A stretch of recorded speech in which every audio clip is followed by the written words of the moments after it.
Great. Thank you so much, Rachel. Thank you, Amy. Thank you, SaksWorks, for having us. We're so excited to be here. I'm Claire. This is Emma. We're joined today by Sharleen Joynt of Dear Shandy, the wonderful relationship and Bachelor recap podcast. Thank you so much for joining us. And today we really wanted to have a conversation about something that the three of us have talked about and that I think a lot of people are talking more and more about in the cultural space, which is parasocial relationships and the way that we have relationships with people that we don't actually know, but we feel like we know. The way that I feel about people on The Bachelor who I have never met, the way that I feel about a person I follow on Twitter who isn't a celebrity, but I've never met them and they don't know I follow them.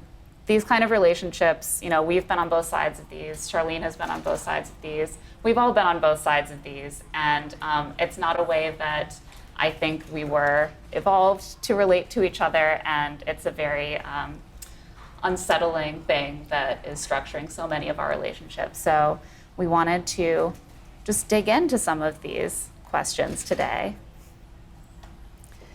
Yeah, so obviously we started a podcast 6 years ago now to talk about people that don't know us and that are real and are on TV doing real things. And I think for the first few years, we kind of felt like we were just speaking into the abyss, maybe to like one of our parents. We were taping in a tiny closet, a literal closet at the HuffPost office.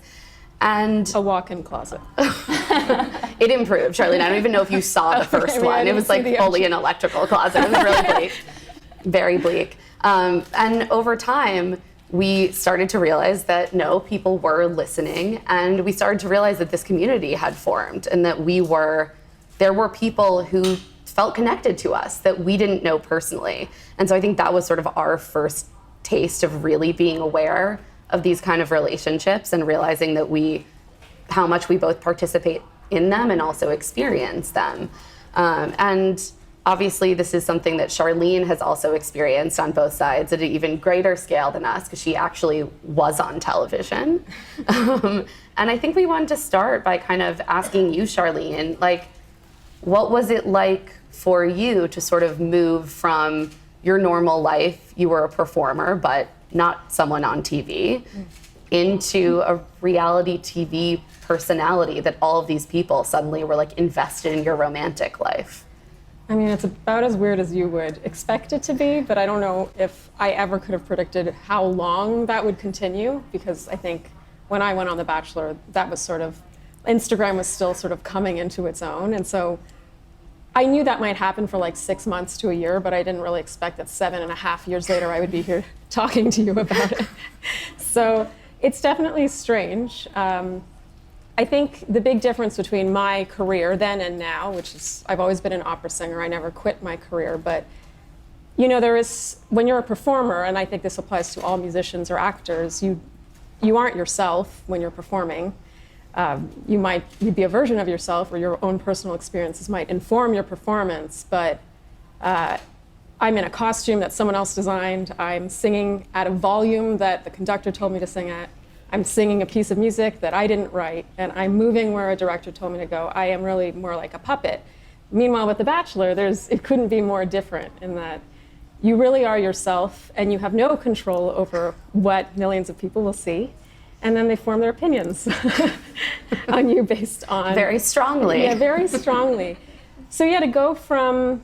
At first, I would say it was freeing to be like, oh, wow, like I'm seen for me after all these years of just sort of being a messenger in a way. But, the internet is cruel, and I don't think that... I don't know... We're going to talk a bit about how it's changed over the last several years, but I think it's become cruel in a different way, I guess, relating to the parasocial relationships thing.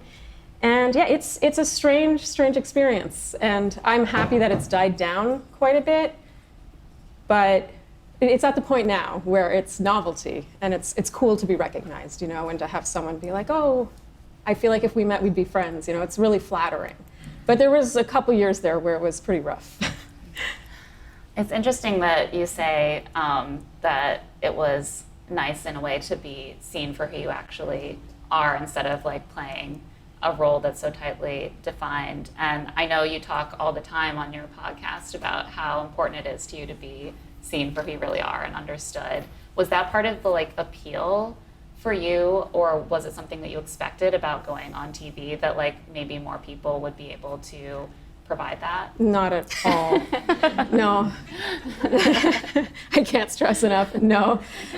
I mean, you don't know what to expect when you go on that show. And I went on it at that time. Again, Instagram was not what it was now. And so the benefits that you could experience by Instagram today didn't really exist in a way that I could have foreseen at that time. So I actually went into it being more like in the background. I didn't really expect for it to change my life all that much, but it really did, and it really was sort of frowned upon in my career. So this was sort of a thing that I had to juggle for a while. Yeah, it must have been such a shift for you. And you said that over time you've noticed a change. Like, what has been happening? Like, why does it feel like the social media world around The Bachelor now is so different from what it was even 5 years ago? Like, what do you think is changing? I mean, we talk about this all the time. It's just how, I think it's just become really personal. So when I went on that show, when I applied, it was 2013. My season aired in 2014.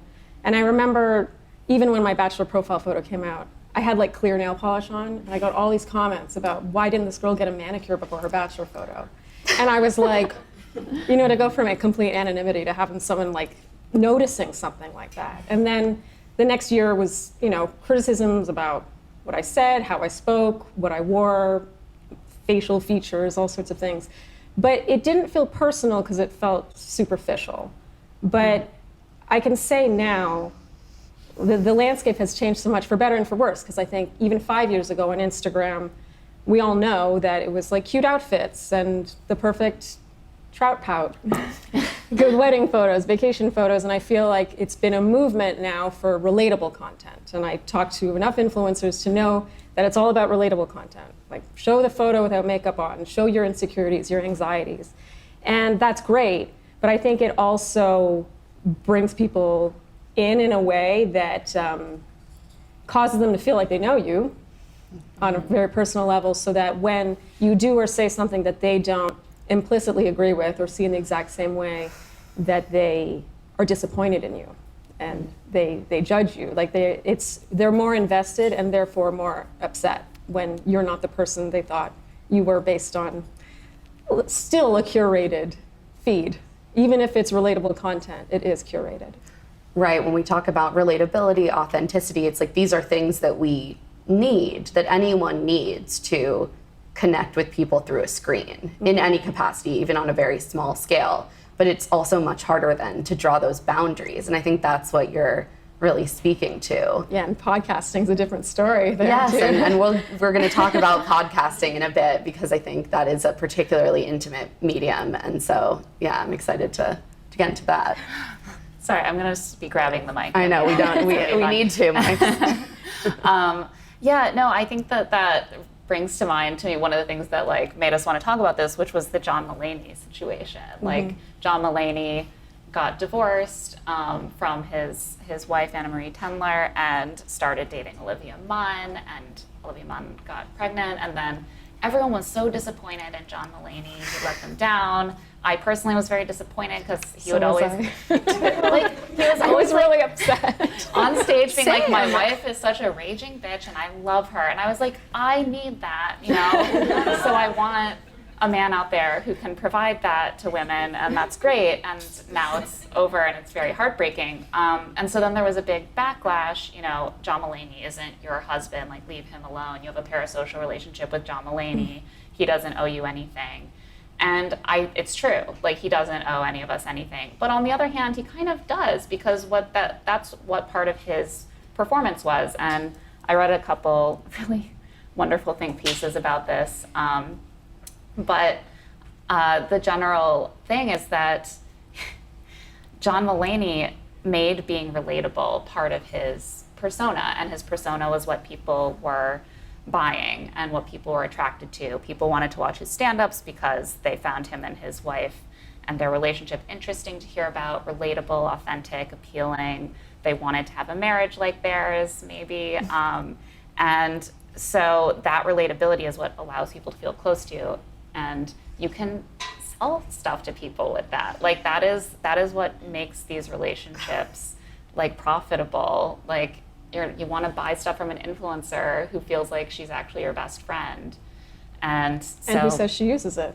Yeah. Like, I think that's what, I had a hard time with the John Mulaney thing because, and I'm not even that diehard a fan, but I remember from his stand-up, the one thing I remembered is he's a happily married man, he's been with his wife forever, and it was ingrained in his That was content. his entire brand. Yes. Yeah. No, I mean, it honestly reminded me a little, obviously, it's a different situation, but the way that people reacted to the Aziz Ansari stuff.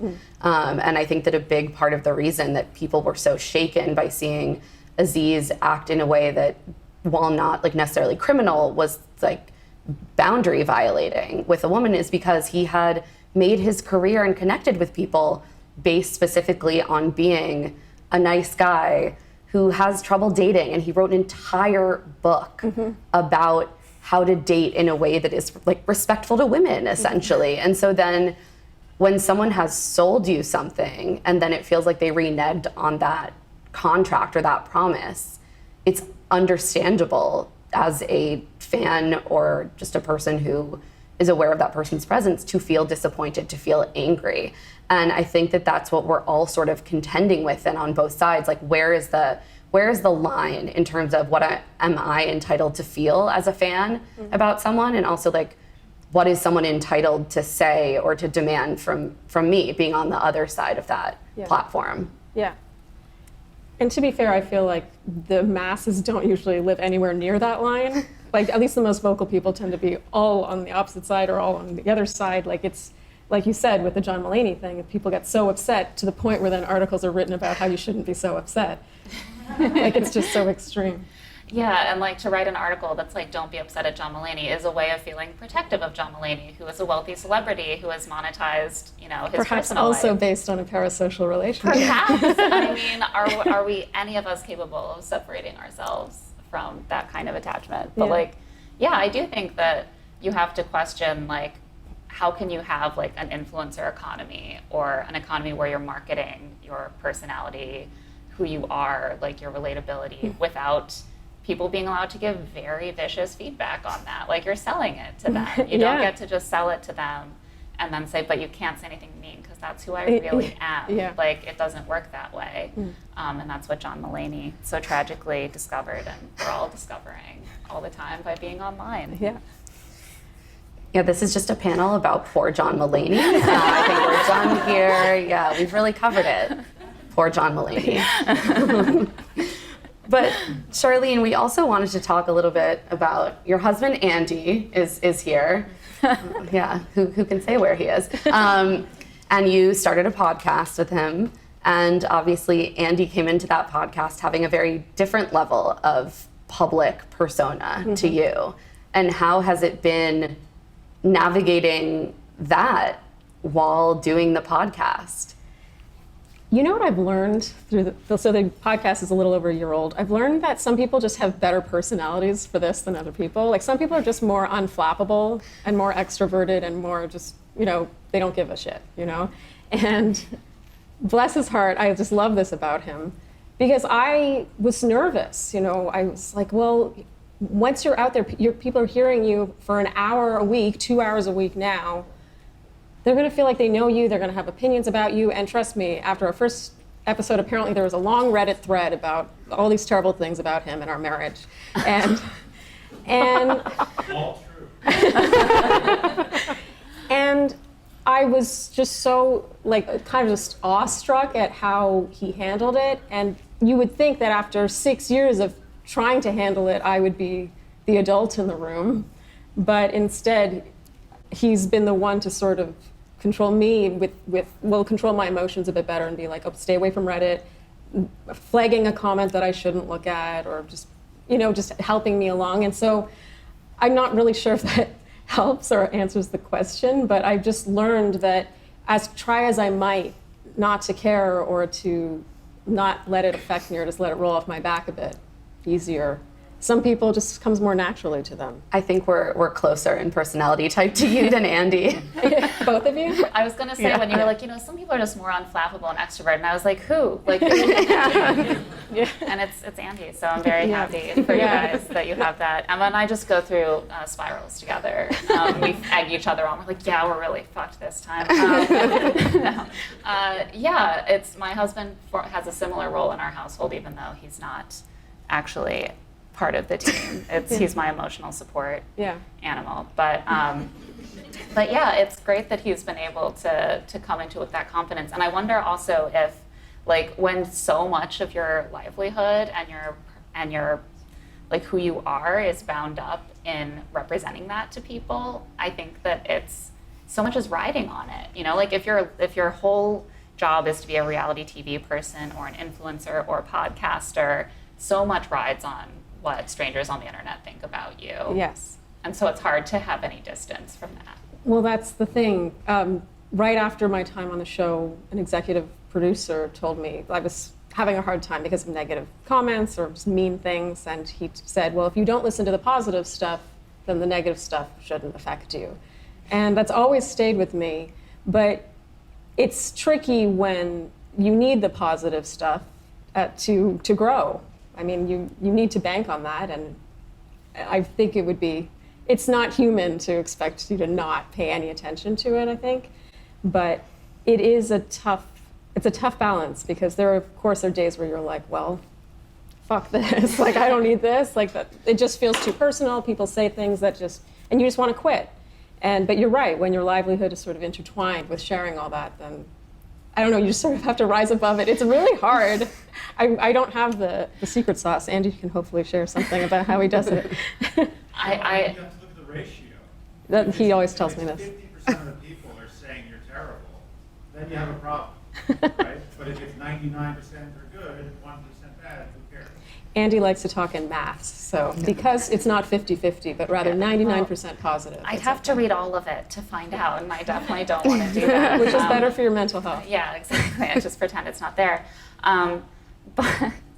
But it's something that has also made me think a lot about the people that we talk about, because like when we started, I think we were just two essentially anonymous HuffPost writers. Like I don't think that writers at HuffPost tend to get cults of personality around them very often, and like you write something, it goes out, maybe people read it, but no one's like stopping you on the street ever. And so a podcast felt very similar. And then we're talking about people who are famous, and we felt pretty uninhibited about that. We're going to say whatever we think about their nail polish or what they chose to wear. And it's as time goes on and we all get more accustomed, and I don't mean just us as podcasters, but just like all of us who are on Twitter all the time get accustomed to having strangers tell us things about ourselves, but also specifically our experience as podcasters. It's hard not to approach that commentary more self-consciously. You're more aware that they're a person who put themselves out there professionally to be judged, but also they're gonna maybe feel bad, and like I feel like I see that more in the commentary world about The Bachelor. Like I feel like it used to be a much more like vicious space, and I think so many more people who have podcasts and recaps now are like, there's way more nuance than there used to be, I think. Yeah, which is interesting to me. Yeah, I mean, it's nice. It's also, of course, too, you guys have a lot of Bachelor people on your podcast as guests. Like you and me, whenever I meet someone who I saw on TV, I'm always like over and over and over and over again reminded that what you see on TV is not what the person actually is. Maybe a facet, but that's about it. Right, there's just simply so much missing. Yeah. Especially on a reality television show that's highly chopped up and condensed and edited. But yeah, I think that is really true, Claire. Like, and also when we started, there just wasn't, I think, as much of a wider cultural understanding about what reality television can do, how it's made. In the intervening years, we had like the show Unreal, which started an entire conversation about Amy Kaufman wrote an entire book about the production of The Bachelor. So I just think, and outside of The Bachelor too, I think there's just a greater understanding of kind of how the sausage gets made. And that's now part of the appeal and part of the conversation, is picking it apart and figuring out how much of the reality is actually Was Ryan's real. folder real? Was Ryan's folder real? Yeah. I mean, will we ever know? I have to say, we did not. Okay, so we talked about Ryan's folder. I'm just injecting a little straight Bachelor here. We talked about Ryan's folder. We did not remember that he was also the Bachelor live. Yes. And then we were like, should we have taken that into account in our conversation? It's like there's so much information, there's so many things about everyone out there that you have to take. Like, we used to just watch it as a text and just give our straight reactions, and now there's so much context to everything. Yes. And like, you watch, and then later someone's like, oh, he was a performer on The Bachelor Live. Yeah, and Greg was an actor. Greg was an actor. I'm like, I'm sorry, Went to no. acting school. Yeah, it's always like evolving, like more things that you have to, because you're getting closer and closer to less, what do you think about this reality show, and more, what do you think about each of these individual people who are humans who you are evaluating? They're on a reality show, but also look at their Instagrams, look at their LinkedIns, look at their social media footprint generally. Like, were they ever involved in anything else that you might be able to find out about? Yeah, and evaluating on a tight timeline, might I add. And I think that ties in, to me, the big difference between writing and podcasting, because I didn't write for HuffPost, but I did write recaps many years, and now I podcast, and I have such a new appreciation for what you guys do, because it's different to just spew it and not be able to edit it, not be able to delete it.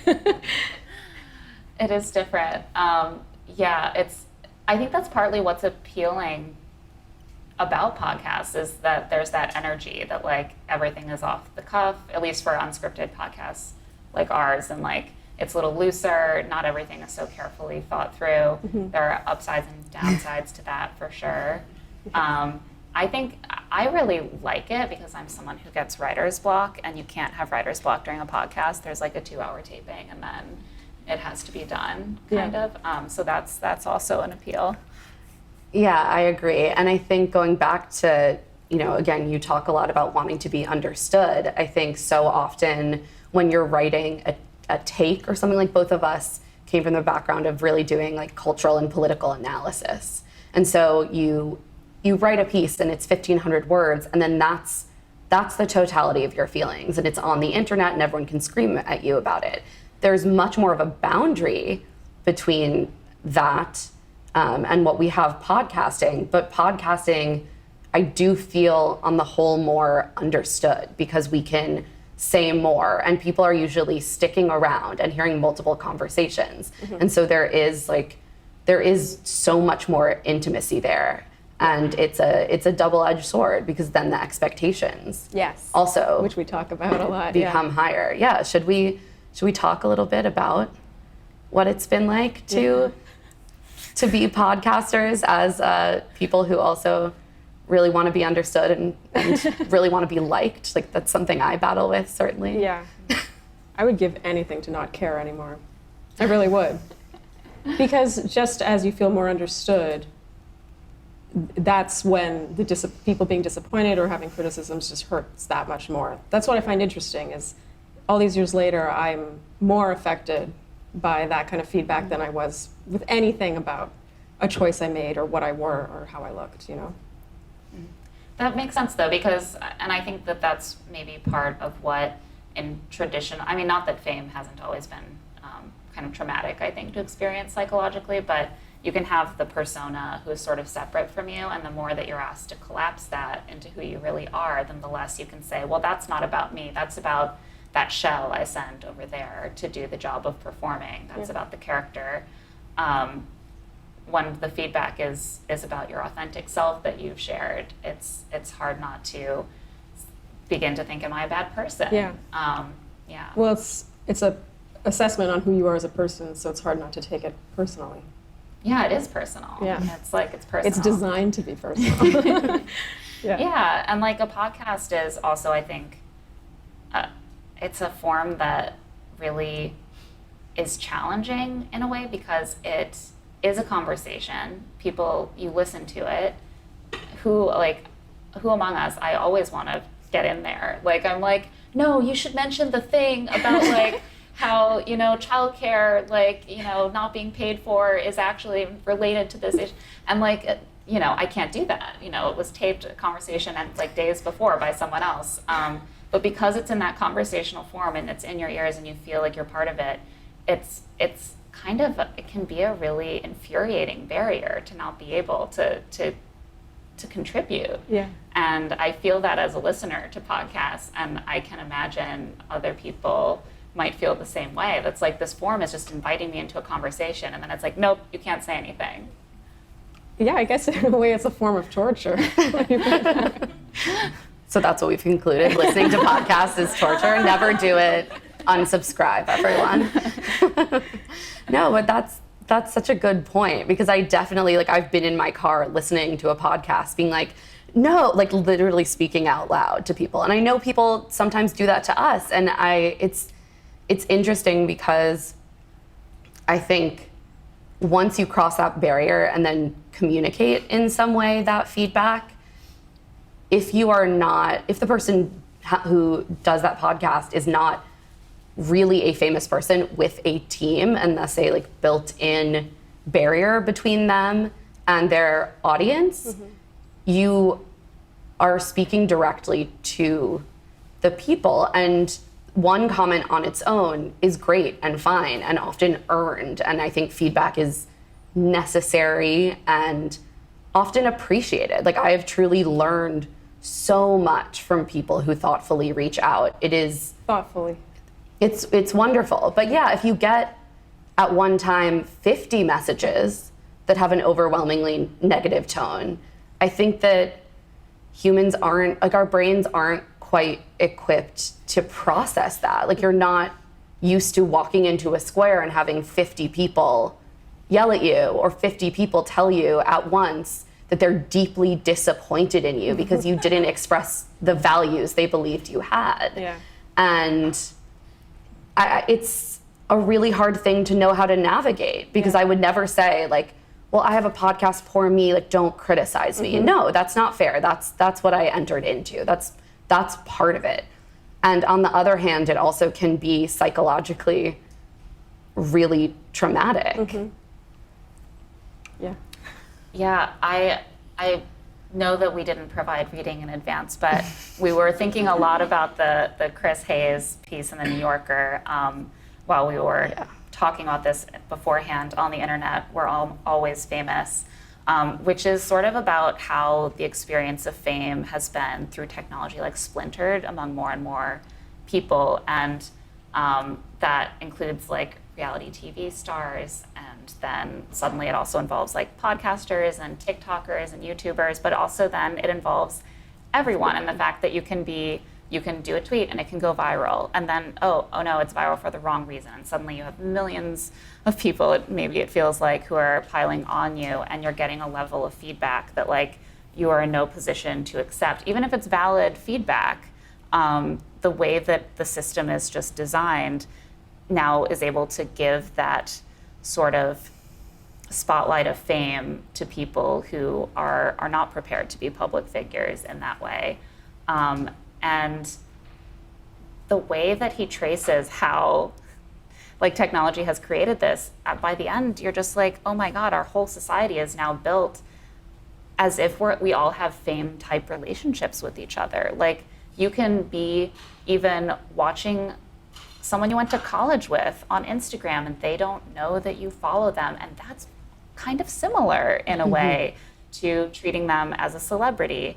You could have people mutually watching each other but not actually interacting.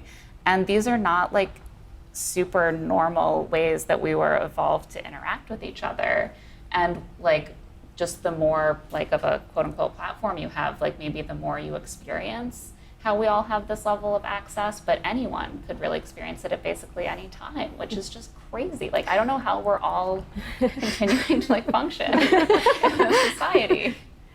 Anyone have any thoughts on that? No, I totally agree. And I also feel sometimes like correlates with just how big a following you have and how equipped you are to handle it, maybe because of the journey it took to get that many followers or to be that famous, and maybe the fortune you accrue in the journey to becoming that famous, because then you can afford to have more of a fortress around you. And I think that, like you said, like I feel often like we're not equipped to, like we, at the end of the day, are normal civilians. We're not J-Lo, you know, and therefore I totally agree. There are just days where you're like, I feel like I missed the interim where I got trained on how to handle this that you didn't. I mean, for you guys too, I remember you came to my blog party and everyone was like, oh my God, Emma and Claire are here, Emma and Claire are here. And you guys were like, We're like, what is this? Yeah, it just sort of happens overnight, right? Yeah, I mean, and we didn't go on TV. So like I truly, it never crossed my mind when we started the podcast that someone might recognize us one day, like ever. It is truly not something that crossed my mind. And it's really flattering and really lovely. And usually I end up having a wonderful interaction with someone. And the thing I've been thinking about is that I almost prefer it when I get to meet someone in person, Yes. right? Because then it's not such a parasocial relationship. It's like, oh, I know who you are, but then we can have an actual conversation. And I'm usually just as excited to talk to that person. And I've had a lot of like really cute little encounters on like the streets of Brooklyn, like on my way to vote or something. Like it's really, and that's really, really nice and fun and feels on more equal footing. Mm-hmm. I think, love the in-person meet. Yeah. It's the best. Whenever I get a DM saying, I just saw you in X coffee shop, but I didn't want to disturb you, I'm like, say hi next time. It's way cooler if you say hi. Otherwise, it's just weird. You know, like, just say hi, and then we can talk and be friends. Someone DM'd me like a few weeks ago to be like, I overheard your voice in a coffee shop in DC. Was that you? And I was like, it was. It's so wild. And also, I wish you had said hi. Yeah. Yeah, there is something just very odd, but also very like lovely about it. And it's incredible to be like, oh, I said something that people connected with. We have a relationship that people connect with. Like how beautiful is that? And so, but it's like, how do we navigate that? How do we set boundaries while still inviting that in? Because it is such a gift in so many ways. Mm-hmm. Yeah, and it feels almost like I feel guilt. Like, how do you set boundaries when you're inviting people in? You know, it feels, is selfish the right word? No, it feels like unfair. Yeah. To be like making this invitation and being like, support us, listen, but here's how far we go. Yeah.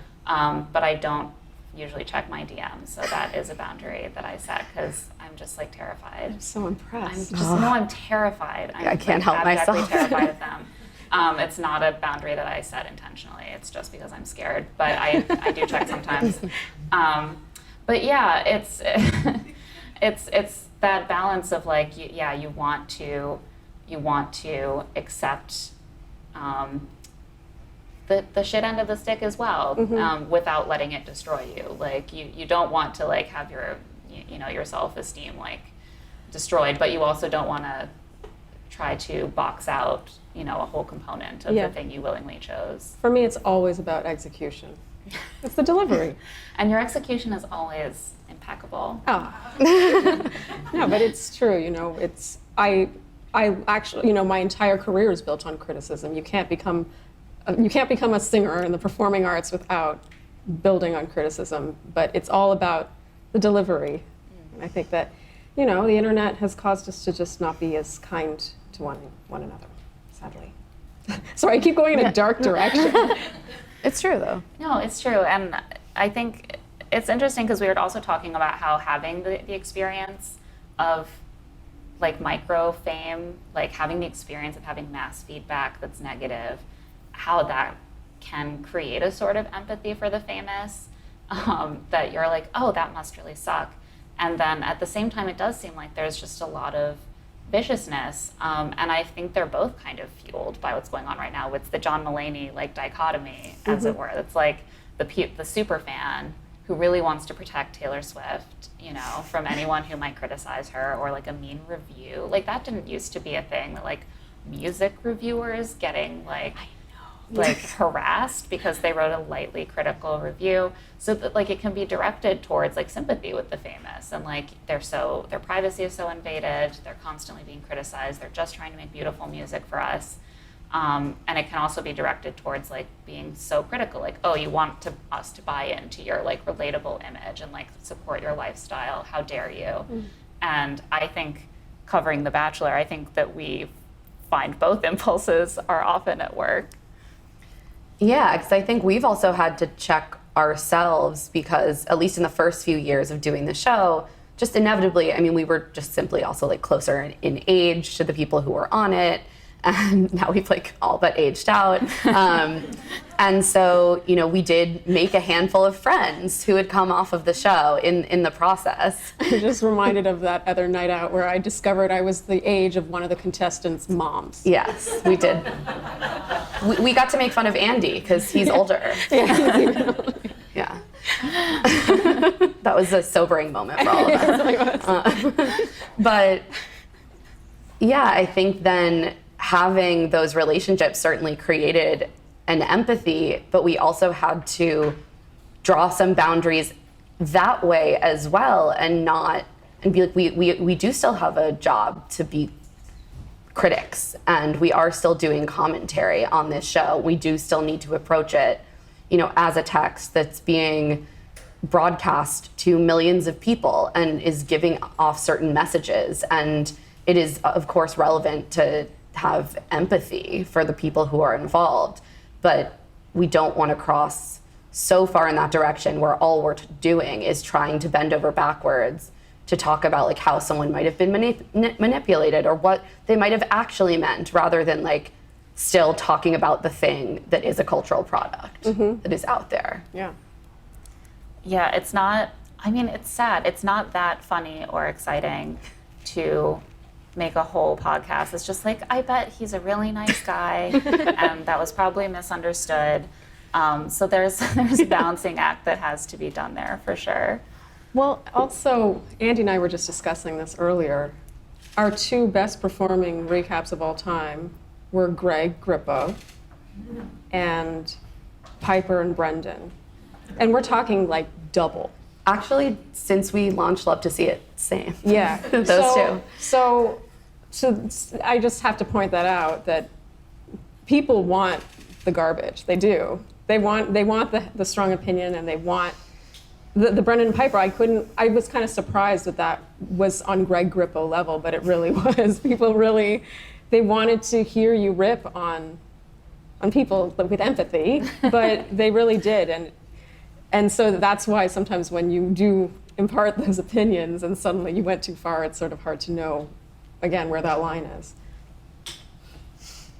Greg didn't even lose as many followers as Brendan did, so in a way, I guess, they're just two completely different kinds of controversy, but it doesn't matter. People like... They just want the controversy. Yeah, they just want the controversy. And I get, like, I think one of our top performing seasons was probably Hannah Brown's season. Top performing. Because Luke was there the whole time, just like making a fucking misery of everything. And like that was more, gave us more to work with, and everyone had more they wanted to hear about it. And that's, you know, that's part of the world of reality TV is the mess. And I don't think there's really a way around that. Like it's hard to balance, like, your responsibility to be empathetic with your responsibility to like hold ABC to account for like what they are putting out there in a way.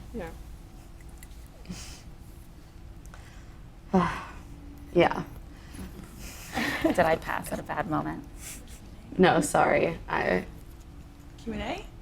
Yes. Okay, sorry. I was distracted by dear friend Rachel, who was trying to give me a subtle signal, but couldn't read it. But I do actually think that we've reached sort of a natural break in the conversation. Obviously, we have a lot to say about this, but we'd also love to hear from anyone who's actually here. If you have a question, we'd love to answer your questions. Also, like, this is just very exciting because we haven't done a live event since our last live show in 2019. So it's just like a really big treat to see actual humans. So I have a mic here if anyone has a question, and then you'll be Yeah, audible on for the podcast. audio, we need to get the questions into the mic. I just talk into this? Hello? Can you hear me? Can you hear me? Good? Okay. Well, there's a million questions I would love to ask about all seasons of The Bachelor and Bachelorette, but I'll hold off on that for now just to keep it in the spirit of what we were talking about today. What kind of tools would you say that you kind of cultivate or have turned to maybe in like difficult times when dealing with difficult criticisms, being in the public eye? Like, you know, what sorts of things do you do in daily life to kind of like keep your mind right? Well, the irony is I remind myself that the people don't actually know me, which is funny because chances are their opinions are based on the assumption that they do. But it's almost like you said, like drawing that boundary over and over and over again, because usually if it affects you in a serious way that causes you to spiral, it's because there is some nugget of truth in it, or it hits you in some way that feels a little too close to home. And so thanks to Andy's encouragement, there's just that constant reminder that they don't know you, you're not all bad. You know, it's like you said, the boundaries. Yeah, that's definitely true. And I think, oddly for me, I think the best process I found is to try to take in as much of it as I can. Like I just said, I don't read my DMs, which is true. But like in terms of when I actually get the feedback, I try to like process it and think like which parts of this are really valid. What could I have done differently? What can I do differently next time? Like what can I take away from this? Because I think that it's hard to not initially have a very defensive reaction, and to go into like a bunker mentality. And sometimes like those are moments where we've learned a lot about what we need to do going forward, or about our own blind spots, about what we're discussing, which we have plenty. And so that's been the thing that's helped me the most, because then afterwards I'm able to like look back at the situation and think like I did something with that. It wasn't just like a suffering that I went through. It had value. Yeah, I think that's definitely a big part of it, is being able to take in as much of the criticism as you can. And also for me, I've learned that I need to take a step away from it, like not respond to someone right away. Like I'm often the one going through like our podcast account and our podcast email account, like sorting through all of the DMs, and I'll often just feel this like intense compulsion that I want to respond to everyone immediately. And sometimes for the sake of me, but also for the sake of responding in a way that does right by the person writing, I need to take a moment, take a breath, maybe have a conversation with someone else, and then really be able to sort through what are the pieces of this that I might be responding to in a defensive way that aren't fair, and what are the things that like I don't agree with, and so I don't actually need to take that part to heart. And it's usually a mix of both. And I mean, there have also just been times when it's just a really, really, really intense volume, and I think we just like stop looking or stop answering for a period of time. Like that did happen, I think, around the Greg stuff. It was I stopped reading the comments. Yeah, Greg Grippo. it was just the volume was too high. There Yeah. was no ability to take it in. And to be perfectly honest, like I had an emergency session with my therapist. Like sometimes you just need to seek the coping mechanisms that you use in your daily life for any sort of, you know, tough emotional thing, and you need to process outside of the internet. Yeah, my coping mechanism is Emma doing so much of this, to be honest. Like Emma's a rock star. And yeah, when you're getting such a volume, it's like we once you read the first slew of messages, you know, you can say, okay, we hear this, and now we can step back and preserve our stability a little bit. I can probably get loud enough. But It's for the podcast. oh, sorry. Sorry about that. So you spoke about Brendan and Piper, and I think to a lesser extent, Greg. So I'm thinking what y'all's thoughts on where you'd like to see the parasocial relationship kind of play out on the show better, because I think both Brendan and Piper mishandled the whole thing, but I think they misinterpreted the way the audience would see their relationship in a parasocial way, and they wanted that parasocial kind of interaction, and then they messed it up. So it's like, I think like people are trying things out. And to a lesser extent, I think Greg didn't realize how everything played when he was on stage with Katie. And then after the fact, he kind of realized. So it's like, they're trying to gauge like, where is the line here? What can I get away with? What can I not? Do we see this kind of evolving on the show so people are able to actually, I don't know. What are your predictions, I guess? That's a great question. That's so interesting. I can tell you're very eager to answer. No, I'm well, yeah, I think that is a really, really great point. I think we see this more and more, but it started happening quickly, I think, because the first season of The Bachelor, none of them know what's happening. Like they act in ways where it's clear that they don't really expect anyone to see it. Like they're like, I guess we'll be on TV. But by the time that I really started watching in like 2011, 2012, people already were aware that there were like personas, and like a villain persona could maybe actually get you a lot of heat if you do it in a cute, fun way, or maybe you play like the wifey character, or like the girl who could be your best friend character, and people were leaning into those. But then now it's like supercharged because of the possibility of followers, and I don't know how much more that can intrude onto the show than it did with Brendan and Piper. That was completely like, that was like a character on the show, like everyone at home unfollowing Brendan while Brendan was like, man, we're gonna get so many followers out of it. That was like a whole part of the show, was the off-screen parasocial element, and I don't know how much more it can even manifest.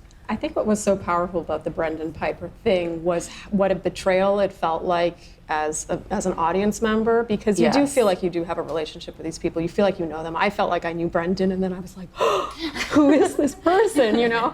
And then to hear them talk about how many followers, she had 70,000, and then they're just sort of keeping track, you're like, wait, am I just a number to you?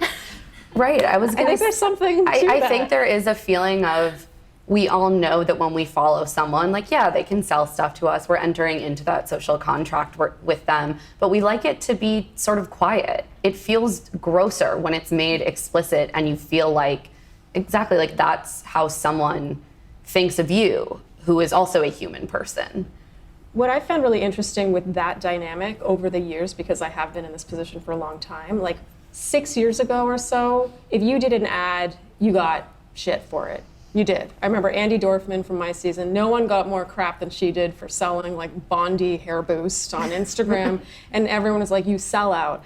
And now, interestingly, it's come full circle, and people are like, get that money, girl. But then again, if it feels like you're being preyed upon in that way, it does feel like a betrayal. Right, it's a delicate balance. It's like you want someone to show you that they know what they're doing to an extent, but you want to be in on it. Like, I think that was what we saw with Brendan and Piper that was so off-putting, is like, we're consuming this, and they're sitting there having these conversations that it felt like they obviously didn't think anyone would ever be privy to. And so it was that sort of hubris, I think, that was it was repellent. It was so fun to watch. It was so fun. Oh, I loved it. It was fantastic TV, and I'm sure they took a lot of like over the line criticism for something that's ultimately kind of dumb. But it was great.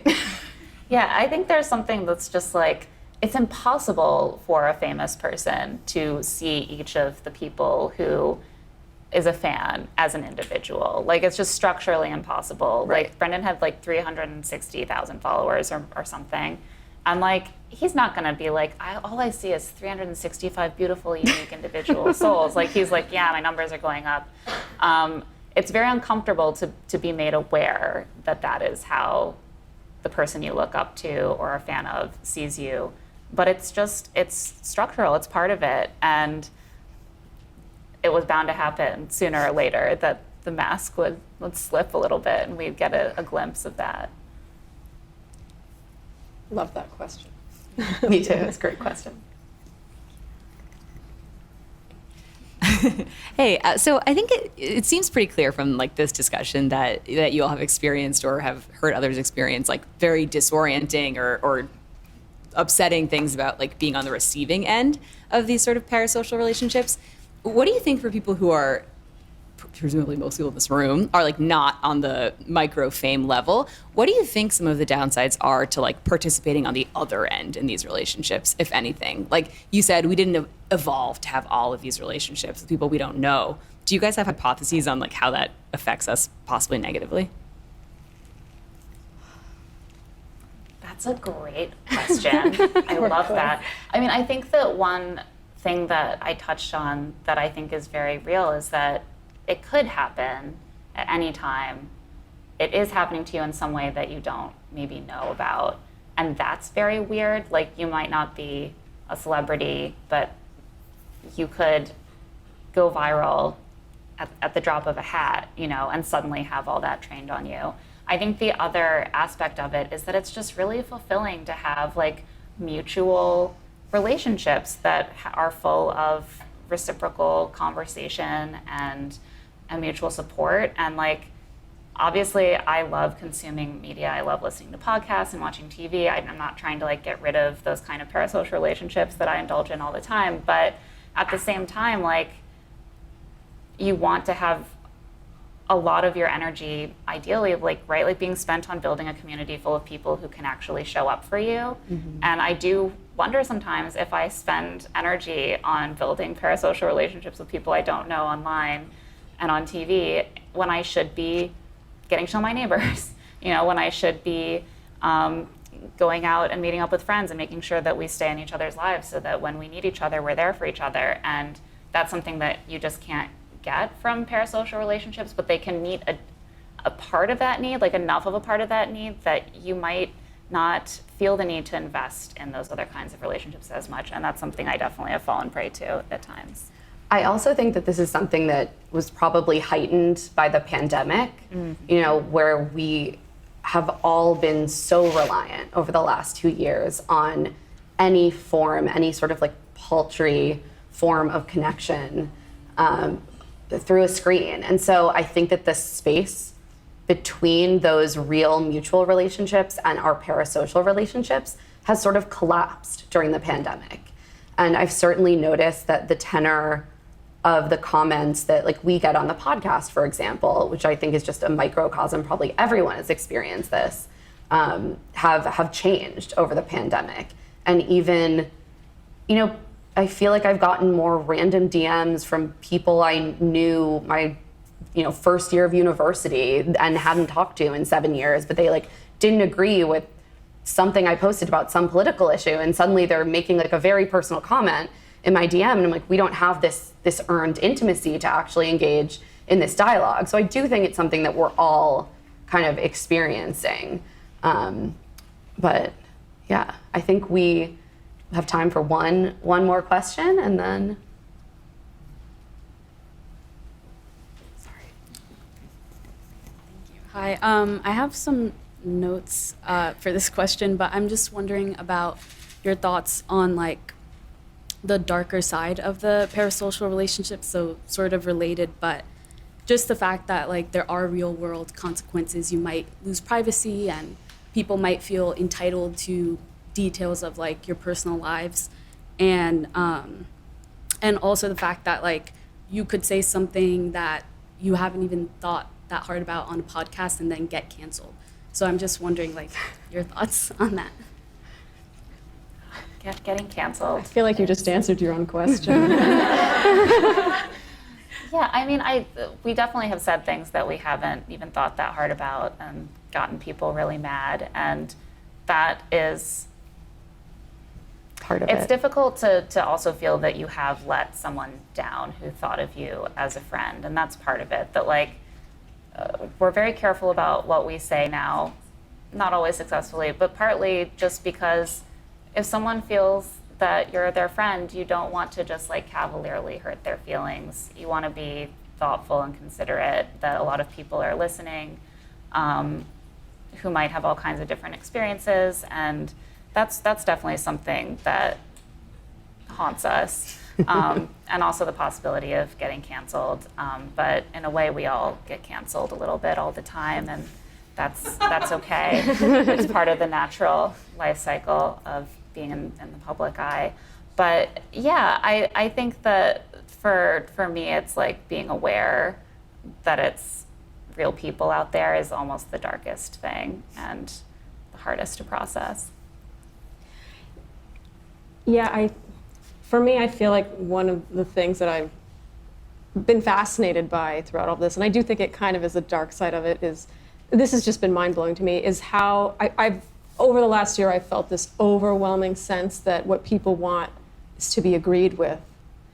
And if you don't agree with them in the precise way that they feel, that it's not okay, you can't agree to disagree anymore. And I think the combination of just having so much access, so being able to DM, to be able to comment and know that the person is going to read it, going to see it, and the conversational, casual tone of podcasting, intimate, as you said, Emma. Like, think about all the stuff we spew all the time in conversation, and that's what a podcast is supposed to feel like. The combo of those two things it can really explode into cancellation or mini cancellation. But for me, the overwhelming thing has been wanting to sort of tread the line between being able to express your opinion and not needing to necessarily express it the way other people wanted you to for them. That's been hard. Because oftentimes you'll get the feedback, the positive feedback, which is, you said it better than I could have said it. You took the words out of my mouth. This is exactly what I thought. And then you're like, sweet.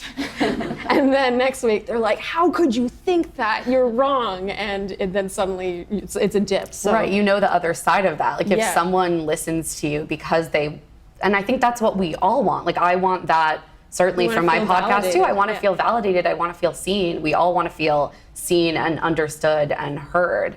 And I think that over time, like having more of a platform or just being a little more known than average, that responsibility can feel like really crippling at times. Because yeah, if I'm having a conversation with someone in real life, I would never want to harm them. I would never want to hurt them. And if I did say something that they didn't agree with, like we could have a conversation and we could probably reach a point of clarity. And that part just simply isn't possible when it's a one-sided friendship. That's the issue for me, is because you do have that one-sided familiarity, the opinions tend to be voiced in this way that you would think there'd be more of a dialogue, more of a back and forth, but instead it's just sort of an onslaught. The familiarity it's a fascinating thing, really. I've always found since my time on the show that it's been interesting to observe, even if you get recognized on the street, how someone might be like, oh, like they'll treat you like they don't know you, but they kind of do, and then other people will be like, hey, and you're like, do I know you? Like, it's this weird thing where you're just sort of constantly trying to navigate how well you know someone when they know so much about you. Anyway. No, and I think that that's just kind of a thing that we're all collectively going to be working our way through for a very, very long time. And I don't know, I think that this is sort of where we need to wrap, but I will say that I hope this conversation, that it didn't give the impression that like there's only negative here, because I do think that, just the ability that we can come have this conversation and like lock eyes with people while we're having this conversation feels really, really special and really, really wonderful. And I think it's more just about guiding all of ourselves to just take a beat before we answer someone, before we DM someone, and just, take that moment of breath to remember everyone's humanity. So thank you guys for coming.